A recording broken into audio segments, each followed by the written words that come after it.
সময় লাগবে এদিন স্যার। সময় লাগবে। প্রসেসের ব্যাপার স্যাপার এরপরে এখন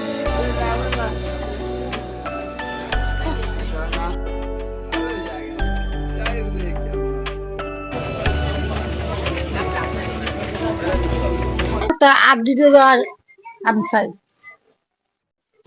ভবিষ্যৎ দুইটা নাতি না কই তারা দুইটা আবার বাহার কইব মাংস যে শরীর নাই গা আবার কোমর লাগাই বেড়া হুন্দা কইছি তবে আমিও বুঝলাম যে পুতের কয়বার তো হেন আছে আমি জীবিত থাকি আমার খুব গেছে গা দিন দেখতে বিদায় হইয়া বাংলাদেশের সরকারের কাছে আমি চাই যে আমার পুতের লাশটা যে হইক আমরা দেখতাম।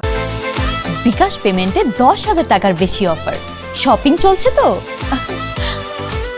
আমার দুইটা তিনটা নাতি আছে তারা যে ভবিষ্যতে কবে যে আমার বাবার খুব গুরুস্থান। আমার বাবার লাশটা এই অতি তাড়াতাড়ি যেন সরকার আমাদের কাছে আনে। আমার বাবার লাশটা ও আমি আপনাদের কাছে একটু দাবি আমার বাবার লাশটা যেন বাংলাদেশে আনে আর তাড়াতাড়ি যেন আমার বাবার লাশটা। তো আমি সন্ধ্যা 7টার দিকে কথা কইছি, 7টার দিকে কথা কইছি। কি কইছে আমি কই কথা কইছে আমার কি নানছি কি খাইছি ফুলাফান কো কি কই আমার কইতেছে 10 মিনিট পরে তো আমি ফোন দিতাছি এই ওখানে আমি কাজে আছি এই কথাটা খালি কইছি। কয়ে তো আমি নামাজে তাই আইলারে ফোন দেইলা ডাটা বন্ধ, ডাটা আর খোলা নাই।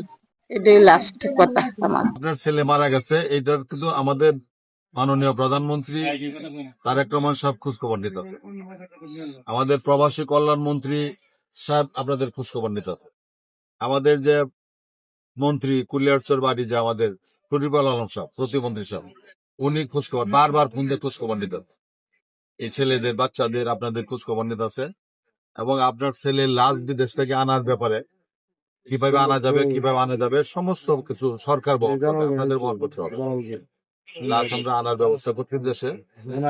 ইতিমধ্যে প্রশাসনের পক্ষ থেকে আপনাদেরকে কিছু সহযোগিতা করা হয়েছে, আরো যত ধরনের রাষ্ট্রীয় সুযোগ সুবিধা আছে সব আপনাদেরকে দেওয়া হবে। আমরা আমাদের সৌদি প্রবাসী বাচ্চু মিয়ার নিহত হওয়ার ঘটনাটা জেনেছি এবং উপজেলা প্রশাসনের পক্ষ থেকে তার পরিবারের সাথে আমরা দেখাও করেছি এবং তাকে আমাদের নগদ যে টাকা সহায়তা এবং 2 বান্ডিল টিন ও 6,000 টাকা সহায়তা এটা প্রদান করেছি।